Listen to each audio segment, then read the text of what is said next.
네, 윤석열 전 대통령의 부인 김건희 씨에 대한 첫 사법 판단이 이번 주에 나오게 됩니다. 한덕수 전 총리가 내란 관련 혐의로 실형을 선고받은 가운데 김 씨에 대해서 어떤 판단이 내려질지 관심이 집중되고 있습니다. 네, 한편 김건희 씨의 수사 관련 청탁을 들어준 혐의로 기소된 박성재 전 법무부 장관의 재판이 오늘 오후 2시에 있는데요. 관련 내용들 손정혜 변호사와 함께 이야기 나눠보겠습니다. 어서 오십시오. 안녕하세요. 안녕하십니까. 오는 수요일입니다. 김건희 씨의 1심 선고가 있는데 민중인 특검이 기소한 김건희 씨 관련의 사건 중에 첫 결론이 나오게 됐는데 어떤 혐의인지부터 좀 짚어볼까요? 네, 주된 혐의는 세 개로 분류할 수 있을 것 같습니다. 도이치모터스 사건과 관련한 시세 조정, 주가 조작 혐의에 대한 기소가 이루어졌고요. 두 번째로는 통일교와 관련한 이 정교 분리 원칙을 위반해서 통일교로부터 많은 대가를 받았고 그와 관련한 알선수재죄가 적용되어 있는 상황이고 명태균 게이트와 관련해서 명태균으로부터 우상으로 여론조사라는 정치자금을 기부를 받고 이에 대한 대가로 김영선 전 의원에 대한 공천에 대한 영향력을 행사했다라는 주된 혐의로 세 가지가 이제 재판에 기소돼서 재판이 진행 중이었고요. 이번 주 처음으로 1심 선고가 나오는 상황입니다. 그러면은 그 특검과 김건희 씨 같은 경우에 이제 막판까지 어떤 쟁점을 두고 계속해서 좀 다퉜는데 일단은 주가 조작 같은 경우는 어떤 게 좀 쟁점이 되고 있습니까? 주가 조작 사건 같은 경우는 상당히 오랜 시간이 경과된 사건이고 검찰에서 불기소 처분이 나왔다가 다시 재수사하면서 다량의 녹음 파일이 확보되면서 좀 반전을 이뤘던 사건인데요. 지금까지는 김건희 측에서는 나는 시세 조정에 가담하는 것을 모르고 계좌를 맡겼을 뿐이다. 구체적인 어떤 시세 조정, 통정거래 혐의에 대해서는 알지 못했다라고 고의성을 부인하는 사건이었으나 이 재수사 과정에서 발견된 증권사에서 확보된 100여 개가 넘는 녹음 파일에는 이 수익을 배분하거나 손실을 보전하는 약정에 대한 인식에 대한 평가가 이루어진 것 같고요. 그 과정에서 김건희 여사가 관련한 계좌 관리인이 수익을 많이 달라고 한다던가 이 전반적인 경위에 대해서 알고 있는 녹음 파일이 확보되었기 때문에 이 녹음 파일의 내용이 김건희 여사가 이 주가 조작 혐의와 관련해서 내 통장 거래 계좌가 주가 조작에 활용되고 있다. 그리고 그 이익을 그 사람들과 배분해야 된다는 걸 알았다고 한다면 주가 조작의 고의성을 충분히 인정할 수 있기 때문에 이 고의성을 인정하는 것이 가장 중요한 게 아닐까 생각이 들고요. 나아가서는 계좌를 관리했다라고 보이는 이종호 씨와 관련해서 이종호 씨가 만들었던 엑셀 파일, 김건희 여사에 대한 엑셀 파일의 어떤 증명력도 이 유죄 판단에 중요한 영향을 미칠 것으로 보입니다. 예, 지금 그리고 주가 조작으로 인정되는 이 부당 이득액이 얼마로 특정되느냐에 따라서 형량의 방향이 크게 갈릴 것이다라는 이야기가 나오고 있는데 특검이 지금 부당 이득액을 8억여 원으로 산정해 놓은 상태인데 법원이 이 부분에 대해서 어떻게 판단할지도 궁금합니다. 현재로서는 특검에서는 8억 1천만 원의 부당 이득을 받았고 이 시세 조정 행위는 상당히 오랜 기간 계속적으로 이루어졌다라고 보고 있는 상황이고요. 다만 김건희 여사 측에서는 처음에는 오히려 손실을 봤다라는 주장도 있었지만 수익이 크지 않고 1천만 원 내에 불과할 뿐 이렇게 주가 조작이 활용되는 것을 알지 못했다라는 취지의 주장인데요.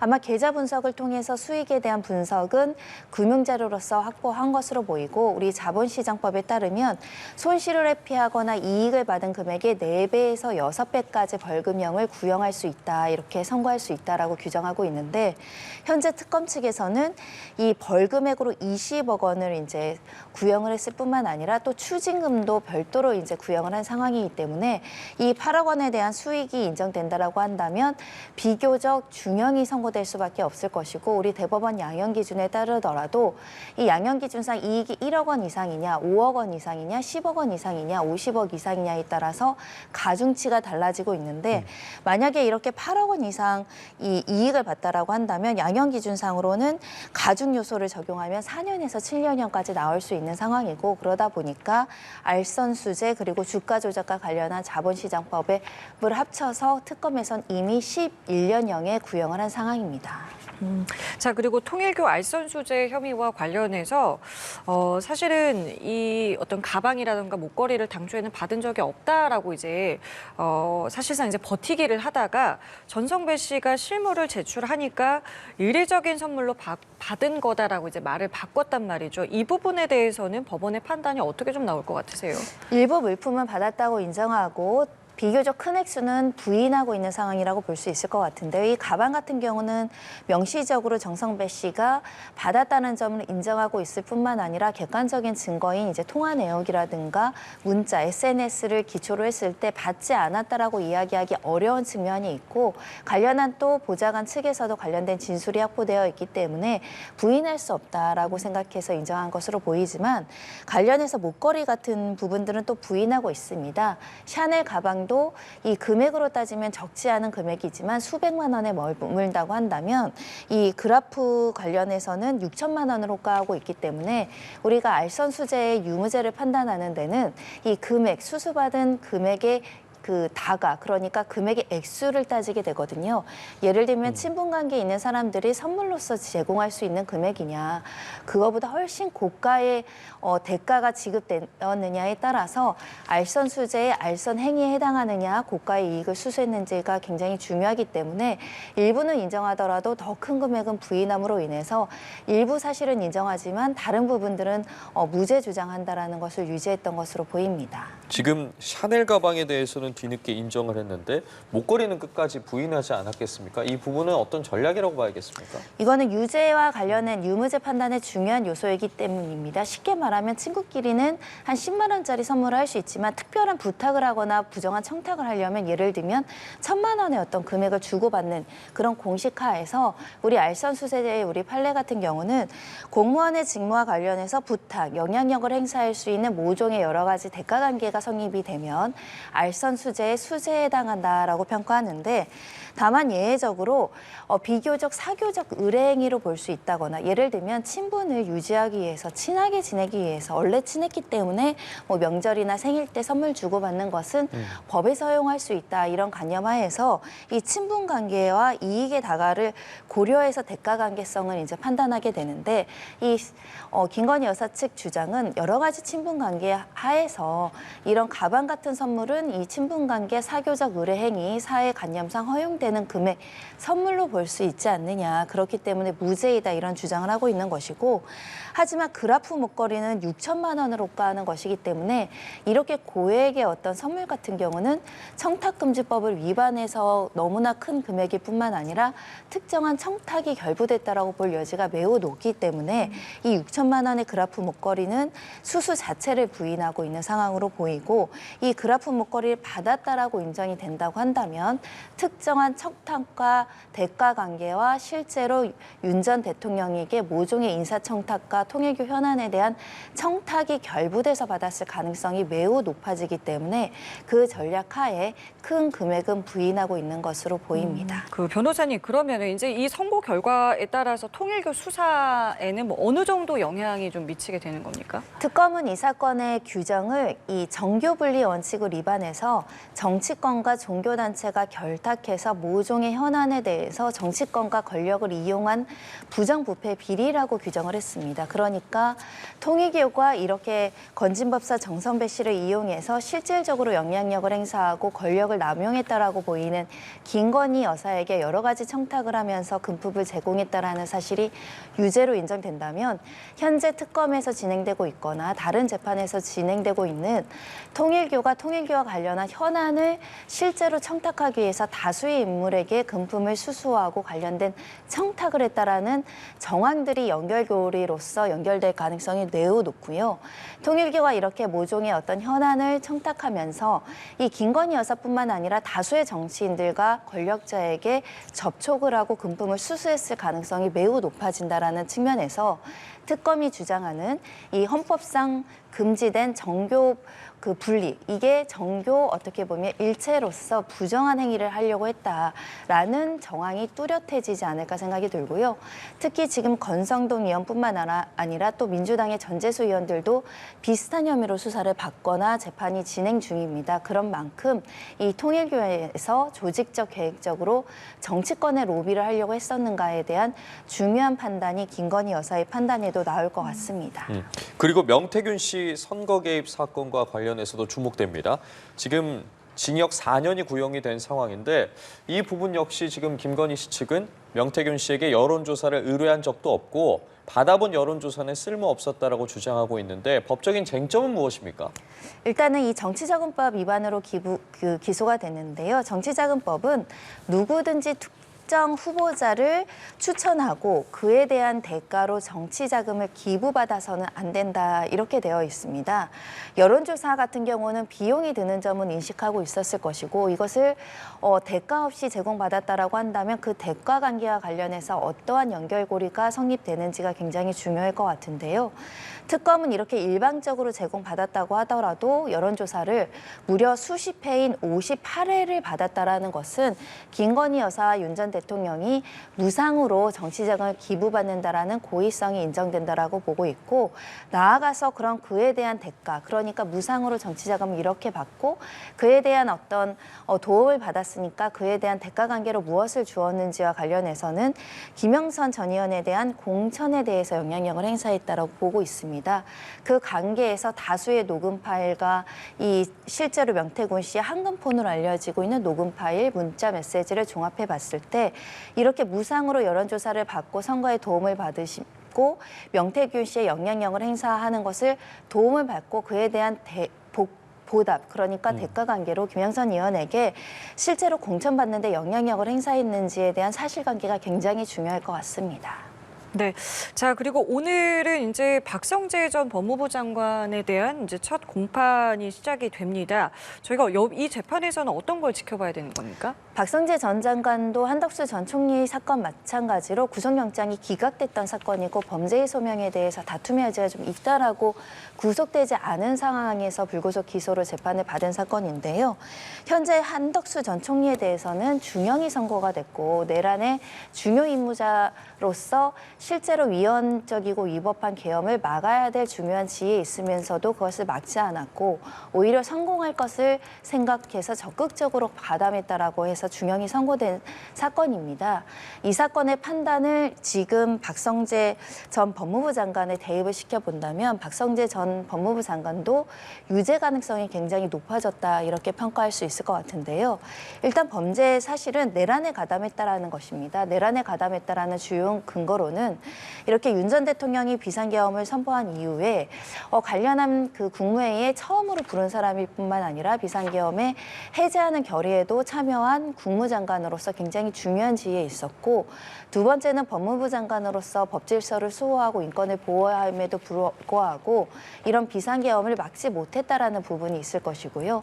세 번째 구체적인 행위로는 법무부 회의를 열어서 검사를 파견한다던가 수용시설의 인원을 점검한다라는 지시를 내림으로 인해서 비상계엄과 관련한 포고령에 영장 없이 정치인들을 체포 감금하고 관련된 이송을 시키는 업무에 대해서 인식하고 이에 대해서 대비하기 위해서 비상계엄을 돕고 구체적인 업무 실행을 한 것이 아니냐, 이런 특검 측에 대한 주장이 유죄로 인정된다라고 한다면 내란죄의 어떤 적극적인 행위에 가담했다라고 유죄로 보는 내란 중요 임무 종사죄로 유죄가 나올 가능성이 매우 높아졌다라고 보이고요.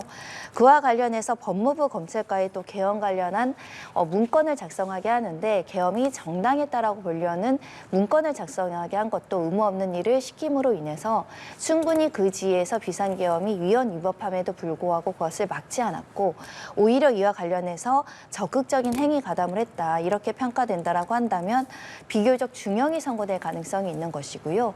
다만 박성재 전 장관이 일관되게 주장하는 것은 위헌 위법하다고 보지 않았고 법무부 장관으로서 비상계엄 구속영이 선포됐을 때는 법무부에서 원래 해야 될 본연의 역할로서 이 수용 시절이나 이 포고령을 위반하는 사람들에 대한 어떤 제재나 이 집행을 해야 되기 때문에 그 부분에 대한 통상적인 업무를 했을 뿐 위법한 행위를 하지 않았다. 이렇게 고의성 자체를 부인하고 있기 때문에 이 내란죄에 대한 고의성을 인정할 수 있느냐. 그리고 이런 내란 행위와 관련해서 윤 전 대통령과의 공모행위가 인정될 수 있는지가 유무죄 판단에 굉장히 중요할 것 같습니다.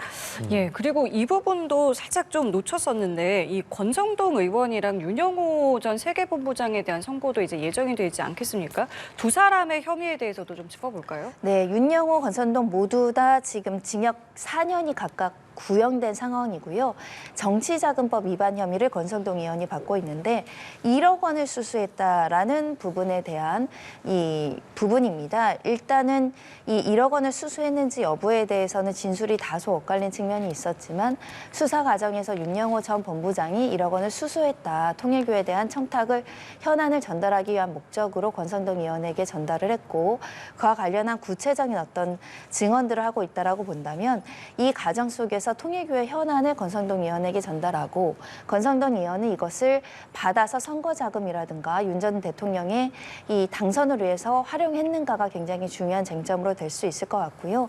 이 사건 재판에서 가장 중요한 것은 윤영호 전 본부장의 진술의 신빙성입니다. 그러니까 통일교 총재는 나는 관여하지 못했고 잘 알지 못했다라고 주장하는 상황에서 비교적 윤영호 전 본부장은 이렇게 금품을 수수했다라고 구체적으로 진술하고 있는 상황이기 때문에 이런 금원에 대해서 청탁이 결부돼서 대가 관계로 지급했는지에 대한 신빙성이 인정된다고 한다면 권성동 의원에 대해서도 유죄 판단이 나올 가능성이 굉장히 많고 특히 수수한 금액이 작지 않고 비교적 다액으로 평가될 수 있기 때문에 실형 가능성이 높지 않을까 생각이 들고 이 사건 역시 통일교 전반적인 어떤 청탁 관계 그러니까 정교 합체 사건과 관련한 중요한 본류가 될 수 있을 것 같습니다. 알겠습니다. 선고 결과는 지켜봐야 할 것 같고 이번에는 공천원금 의혹 수사 이야기로 넘어가 보도록 하겠습니다.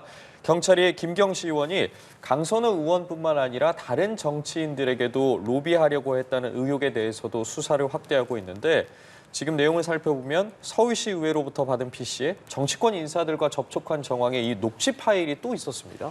그렇습니다. 강선우 의원과 관련한 건 시의원 선거와 관련한 공천 개입 사건이라면 이 사건은 완전히 다른 사실관계인데 또 구청장과 관련해서 다수의 정치인들에게 로비를 하기 위해서 금품을 전달했던 거 아니냐라는 의혹이 전달되고 있고 뇌물죄 정치자금법 위반 수사가 지금 전방위적으로 지금 개시되고 있는 것인데요.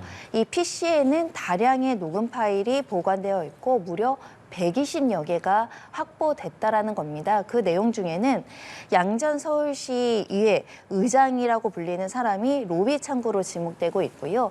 실제로 김경 시의원이 내가 구청장 보궐선거에 나가고 싶은데 민주당에서 공천받도록 특정 의원에게 부탁해달라라고 이제 청탁을 한 정황. 그리고 이걸 받아서 이 양전 의장이 A 의원에게 이것을 부탁해보겠다. 그런데 돈을 잔뜩 달라고 하더라라는 취지의 녹음이 보관되어 있다라고 지금 알려지고 있는데요. 다만 이 녹음 파일 중에 대안은 양전 의장은 주장은 금품은 전혀 받은 적이 없고 하도 도와달라 그래서 그냥 말로만 부탁을 들어주는 것처럼 부탁하겠다라고 했지만 실제로 의원에게 부탁과 청탁을 전달한 사실이 없다라고 지금 부인하고 있거든요. 이런 사건을 수사하는 과정에는 실제로 부탁뿐만 아니라 이 공천원금 그러니까 금품이 전달되는지가 굉장히 중요하기 때문에 녹음 파일의 정황에 맞는 금품에 대한 어떤 현금 거래의 정황이나 금품 수수의 정황이 있는지에 대한 추가적인 압수수색 관련된 자료 제출 그리고 관련자들의 진술이 확보돼야 될 것 같습니다. 그러면 지금 이 이름이 거론된 인물들, 특히나 이제 의원들 같은 경우에는 아직 수사 대상에 포함되지 않은 건 말씀하신 부분이 이제 전제되어야 되기 때문인 건가요? 그렇습니다. 현직 의원이 직접 통화를 했거나 현직 의원이 이것을 인식하고 모종의 어떤 영향력을 행사했다라는 정황이 확보된다라고 한다면 피의자로 전환해서 수사 범위가 확대될 여지가 있지만 현재로선 중간에 로비 창구로 지목된 사람과 이 김경식 의원들의 어떤 대화 내용만 확보되어 있기 때문에 실질적으로 구체적인 가담 행위에 대한 정황이 확보돼야 피의자로 전환해서 수사 대상으로 삼지 않을까 생각이 들고요. 실명으로 거론된 만큼 그 주변 사람들, 그 주변에 대한 동선 그리고 현금 확보의 어떤 흐름 이런 것들에 대한 전방위적인 수사와 압수를 분석해서 정황이 확인된다고 한다면 소환 조사의 대상이 될 여지가 있고요. 현재로서는 지금 다발적인 추가 압수수색이 이뤄졌기 때문에 그 압수수색 결과 실질적으로 범죄 혐의를 입증할 수 있는 단서를 찾는지가 관건인 것 같습니다. 예, 알겠습니다. 관련 내용을 비롯해서 이어질 재판 등에 대해서 이야기 나눠봤는데요. 지금까지 손정혜 변호사와 함께했습니다. 말씀 고맙습니다. 감사합니다.